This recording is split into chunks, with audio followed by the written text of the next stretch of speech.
নমস্কার। আনকাট রাতের গল্প নিয়ে চলে এলাম আবার। আমি অমিতাভ।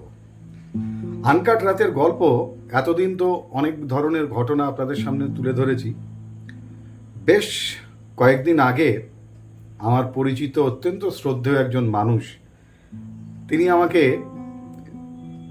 বলেছেন বা লিখে পাঠিয়েছেন যে অনেক বিষয় তো এখানে আলোচনা হয়, কিন্তু পরাধীন ভারতবর্ষের সেই সমস্ত অজানা ইতিহাসে যাদের মৃত্যু হয়েছে ইতিহাসের পাতায়, বা যে সমস্ত বিপ্লবীদের কথা সেই অর্থে কেউ জানে না বা ইতিহাস তাদেরকে মনে করে না, সেই সমস্ত বেশ কিছু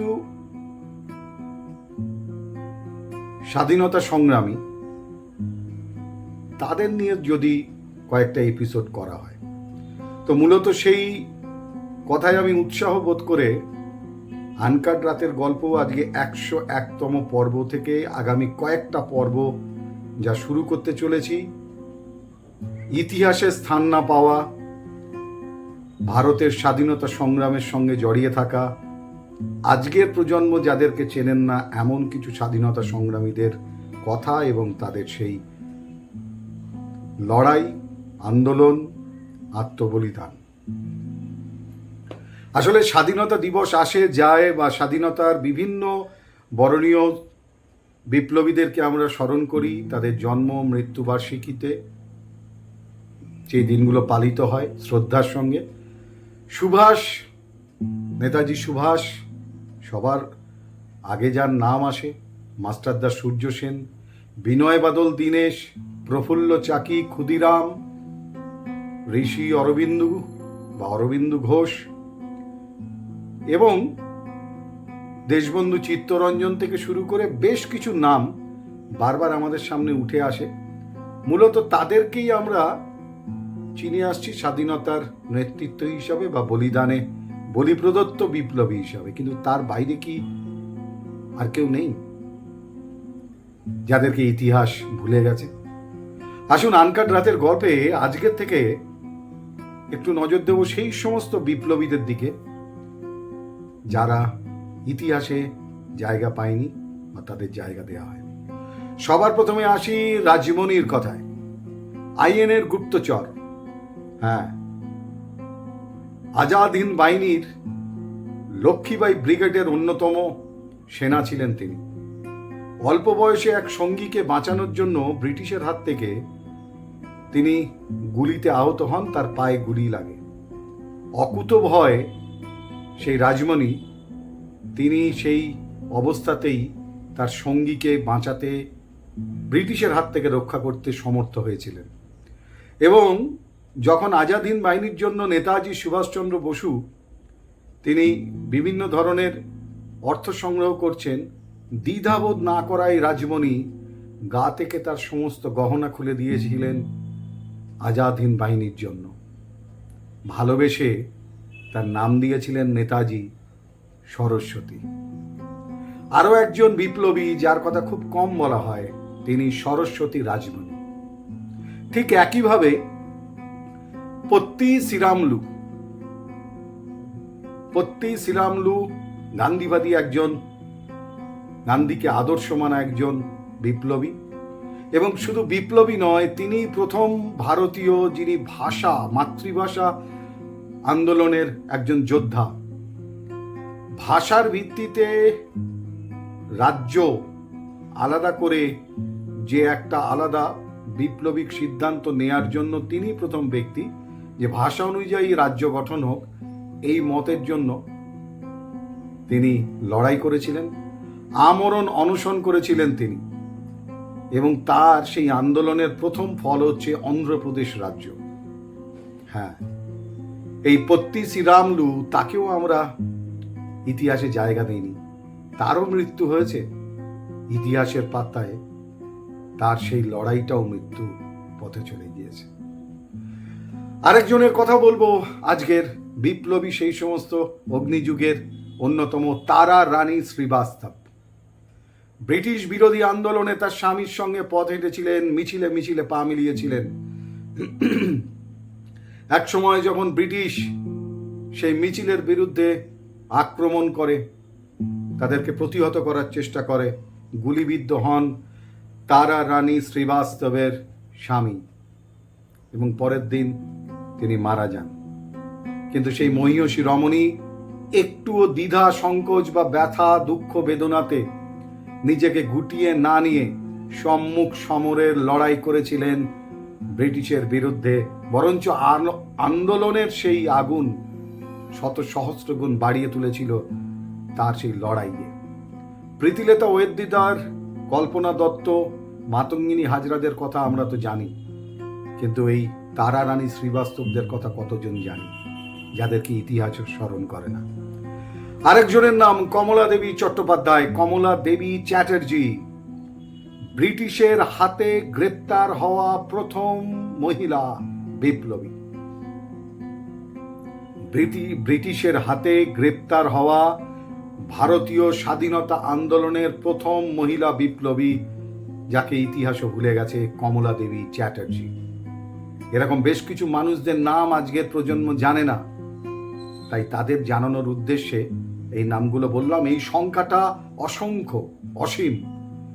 প্রত্যেক পর্বে কিছু কিছু করে সেই তাদের প্রতি শ্রদ্ধার্ঘ্য নিবেদন করব। সেই সমস্ত অগ্নিযুগের বীর যোদ্ধাদের প্রতি এটাই হবে আনকাট রাতের গল্পের অজানা স্বাধীনতার প্রতি শ্রদ্ধাঞ্জলি। একটা বিষয় খেয়াল করে দেখুন, ভারতীয় স্বাধীনতা সংগ্রামীদের যে ইতিহাস, সেখানে খুব কম মুসলমান ধর্মের মানুষ স্থান পেয়েছেন। কেন? তারা কি আন্দোলন করেননি? প্রশ্ন তো জাগতেই পারে অনেকের মনে। মূলত সিংহভাগ সেই সমস্ত হিন্দু সনাতন ধর্মের বা অন্যান্য যে সমস্ত জাতির মানুষ, তাদের কথা আমরা জানতে পারি। একদিকে যেমন নেতাজি ক্ষুদিরাম বিনয় বাদলরা আছেন, মাস্টারদারা আছেন, অরবিন্দ ঘোষরা আছেন, চিত্তরঞ্জন আছেন, অন্যদিকে ভগৎ সিংরা আছেন, তাদের কথা জানতে পারি। কিন্তু মুসলিম সম্প্রদায়ের মানুষকে বিপ্লবে অংশগ্রহণ করেননি। আসুন সেই সমস্ত অজানা বেশ কিছু ইসলাম ধর্মাবলম্বী মানুষ যারা জীবন বাজি রেখে স্বাধীনতার জন্য লড়াই করেছিলেন, ইতিহাস তাদেরকে ভুলে গেলেও আনকাট রাতের গল্পে প্রত্যেকটা পর্বে তাদের কথা এক এক করে আপনাদের সামনে নিয়ে আসব। সবার প্রথমে বলি যে যারা মুছে গেছেন ইতিহাস বই থেকে 1757 থেকে 1947, এই 190 বছরের যে আন্দোলন, সেই আন্দোলনে কলকাতার হাইকোর্টের বিচারপতি নরম্যান, তাকে হত্যার ছক করেছিলেন একজন ইসলাম ধর্মাবলম্বী বিপ্লবী। হ্যাঁ, কে সেই নরম্যান? যার আদেশে নৃশংস নিষ্ঠুরতার উদাহরণ হিসাবে অসংখ্য আমাদের বিপ্লবীদেরকে ফাঁসি কাটের আদেশ দেয়া হয়েছে। মৃত্যুদণ্ড দেওয়ার বিচার করে তাদের মৃত্যুকে নিশ্চিত করতে তার স্বাক্ষর করেছিলেন এই হাইকোর্টের বিচারপতি কলকাতার নরম্যান। সেই নরম্যানকে হত্যা করেছিলেন তিনি ভারতবর্ষের একজন বীর বিপ্লবী মোহাম্মদ আবদুল্লাহ। তার কথা আমরা কেউ উচ্চারণ করি না, যারা জীবন বাজি রেখে সেই লড়াই করেছিলেন। 1871 সেপ্টেম্বরের 20 তারিখ সেখানে এই মোহাম্মদ আবদুল্লাহ নরম্যানকে হত্যা করেন। আরেকজনের কথা বলি, 14 বছরের জেল হয়েছিল তার এই বিপ্লবী আন্দোলন করার জন্য, এবং তাকে পাঠানো হয়েছিল আন্দামান সেলুলার জেলে কয়েদি হিসাবে, বিপ্লবী বন্দী হিসাবে, রাজদ্রোহের অপরাধে। নাম শের আলী আফ্রিদি। যে মুহূর্তে তিনি রয়েছেন আন্দামানের জেলে, সেখানে গিয়ে উপস্থিত হন কুখ্যাত লর্ড মেয়ো। পরিদর্শনে যান। সমস্ত রক্ষীদেরকে চোখে ফাঁকি দিয়ে এই শের আলী আফ্রিদি তিনি ছুরি দিয়ে আক্রমণ করেন কুখ্যাত লর্ড মেয়োকে।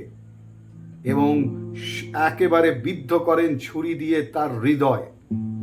বারবার ছুরির আঘাতে মৃত্যু হয় লর্ড মেয়র, এবং এই মৃত্যুর অপরাধে সাজাপ্রাপ্ত শের আলী আফ্রিদি তাকে ফাঁসির সাজা দেয়া হয়। একেও ইতিহাস মনে রাখিনি। এরকম অসংখ্য বিপ্লবী যাদেরকে আমাদের ইতিহাস ভুলে গেছে। স্বাধীনতা সংগ্রামের ইতিহাসে লেখা হয় না তাদের নাম। কুখ্যাত লর্ড মেয়র পর আসি আরেকজনের কথায়। উত্তরপ্রদেশে বসে অনুশীলন মঞ্চ যখন বাংলায় সংগঠিত করছে বিপ্লবের, ঠিক সেই মুহূর্তে উত্তরপ্রদেশের মাদ্রাসার ভেতরে দাঁড়িয়ে ব্রিটিশ বিরোধী রীতিমতো ঠিক অনুশীলন সংঘের মতো গড়ে উঠেছিল এক বিপ্লবের নতুন করে ঘর, এক দুর্গ। ব্রিটিশ বিরোধী আন্দোলনের নতুন করে একটা দুর্গ তৈরি হয়েছিল যে মাদ্রাসাকে কেন্দ্র করে।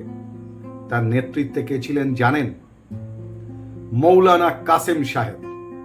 এই মৌলানা কাসেম সাহেবের দ্বারা সংগঠিত হয়েছিল ব্রিটিশ বিরোধী বিপ্লব, যার উৎপত্তি স্থল ছিল উত্তরপ্রদেশের মাদ্রাসা। একেও ইতিহাস ভুলে গেছে। আতাউল্লাহ খুখারি বা আতাউল্লাহ কুমারী, এই মানুষটিকেও ইতিহাস ভুলে গেছে। ভুলে গেছে মৌলানা হুসেন আহমেদ মাদানির কথা, যারা দীর্ঘস্থায়ী জেল খেটেছেন, দীর্ঘমেয়াদী জেল খেটেছেন, আন্দোলন করেছেন লড়াইতে জীবন বাজি রেখে। মৌলানা গুলাম হোসেন, আর কত নাম বলবো। অসংখ্য বীর ইসলাম ধর্মের বিপ্লবীরা দেশমাতৃকার জন্য লড়াই করেছেন। বহুবার দীর্ঘকাল তারা দীর্ঘদিন জেলের ভেতরে কারাগারের মধ্যে তাদের জীবন কাটাতে হয়েছে শুধুমাত্র দেশদ্রোহের কারণে, ব্রিটিশের বিরুদ্ধে আন্দোলন করার জন্য। হিন্দুস্তান কংগ্রেসের সভাপতি তৎকালীন হাকিম আজমল খাঁ, হিন্দুস্তান কংগ্রেসের সভাপতি হাকিম আজমল খাঁ গান্ধী নেহরুর সমতুল্য নেতৃত্ব ছিলেন তিনি। তাকেও পর্যন্ত ভুলে গেছে ইতিহাস। হ্যাঁ, সমসাময়িক নেতা, বিপ্লবী আন্দোলন এবং কংগ্রেসি যে আন্দোলন তার অন্যতম পুরাদা ছিলেন এই হাকিম আজমল খাঁ। ইতিহাস খুলুন, ওরা মুসলমান, তাই ওরা বিপ্লবী হতে পারে না। এরকম একটা বদ্ধ ধারণা তৈরি করে দেওয়ার প্রচেষ্টা চলছে। আজকে থেকে স্বাধীনতার অজানা ইতিহাসে একটু একটু করে সেই মানুষগুলোকে নিয়ে আসবো সামনে, যাদের কথা পাঠ্যপুস্তকে লেখা হয় না, যাদের কথা কোনো স্বাধীনতা সংগ্রামের হিসাবে স্বাধীনতা দিবসে তাদের নাম উচ্চারিত হয় না। অন্ধকারে থাকা সেই স্বাধীনতার ইতিহাস আজকে আপনাদের সামনে আনকাট রাতের গল্পে। যে মানুষগুলোর বলিদান ছিল, যোগদান ছিল, তাদেরকে নতমস্তকে শতকোটি শ্রদ্ধা জানাতে তাদের কথা জানাবো এই অনুষ্ঠানে। মৌলানা আবুল কালাম আজাদ, যার পরামর্শ ছাড়া গান্ধী বা নেহেরু চলতেন না, বিস্মৃতির সিন্ধুকে স্থান করে নিয়েছেন এরকম একজন মহান মানুষ, মৌলানা আবুল কালাম আজাদ। মৌলানা মোহাম্মদ আলী, শওকত আলী, এদের দুজনকেও ভুলে গেছে ভারতবর্ষের স্বাধীনতা আন্দোলনের ইতিহাস। এরা দুজন দুটি পত্রিকার সম্পাদক ছিলেন, একটির নাম হামদর্দ, অন্যটির নাম কমরেড। ব্রিটিশ বিরোধী সেই লড়াই তারা সেই পত্রিকার মাধ্যমে করেছেন। খাজা আব্দুল মজিদ ইংল্যান্ড থেকে ব্যারিস্টারি পাশ করে এসেছিলেন, নেহরুর সমসাময়িক নেতৃত্ব।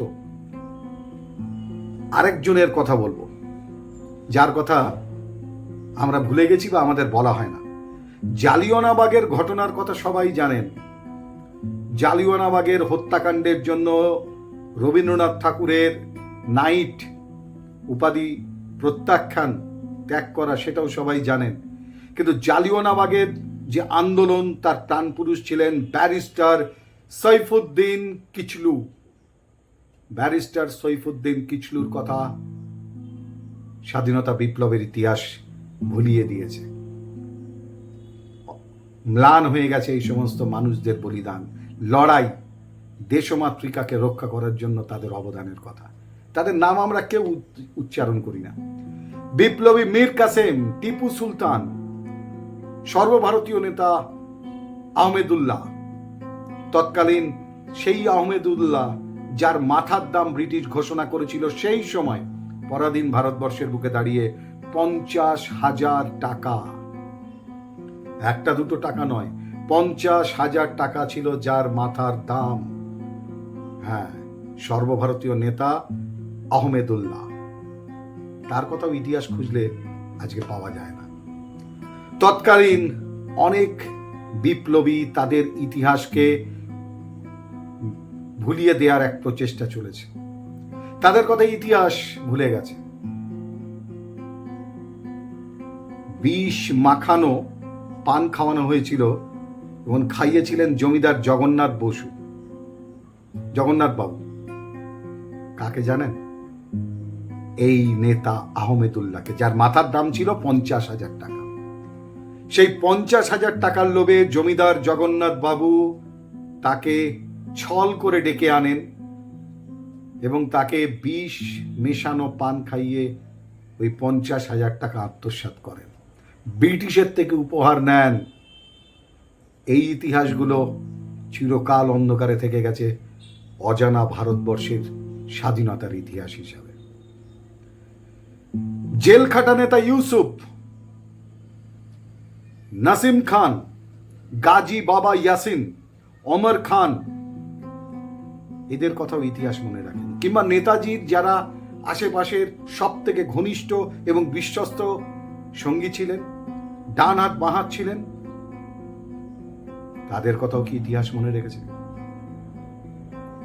নেতাজির সঙ্গে সমস্ত আজাদ হিন্দ বাহিনীর আন্দোলন, সেই আন্দোলনকে মানুষের মধ্যে পৌঁছে দেওয়ার জন্য নিজেদের 24 ঘন্টা নিবেদন করা, সেই সমস্ত ইসলাম ধর্মের বিপ্লবী যাদের নাম আমরা এই প্রজন্মকে জানাতে পারিনি, তাদের ইতিহাসে স্থান হয়নি, তার মধ্যে অন্যতম আবিদ হাসান, আবিদ হুসেন বা Abid Hasan, Shahnawaz Khan, Azim Mohammad, DM Khan, Abdul Karim Gani, lieutenant colonel Z Gilani এবং কর্নেল জিলানি, তাদের কথাও তো ইতিহাসে খুঁজে পাওয়া যায় না। আজকের প্রজন্মের কাছে এই সমস্ত মানুষ যাদের ইতিহাস ভুলে গেছে, যাদের ইতিহাসের পাতায় স্থান হয়নি, ইতিহাস তাদেরকে মৃত্যু দিয়েছে, তাদেরকে এক এক করে চেনানোর জন্য সেই অগ্নিযুগের প্রাগৈতিহাসিক হয়ে যাওয়া, লুপ্ত হয়ে যাওয়া বীর বিপ্লবীদের ঘটনা নিয়ে আজ থেকে শুরু করলাম আনকাট রাতের গল্পে অজানা স্বাধীনতা। আজকে তার প্রথম পর্ব। এই মানুষগুলোর নাম খোঁজার চেষ্টা করুন, ইতিহাসকে সম্পৃক্ত করুন। ইতিহাস সাক্ষী শুধু ভগৎ সিং, নেতাজি সুভাষচন্দ্র, ক্ষুদিরাম বসুরা দেশের স্বাধীনতার জন্য লড়াই করেননি।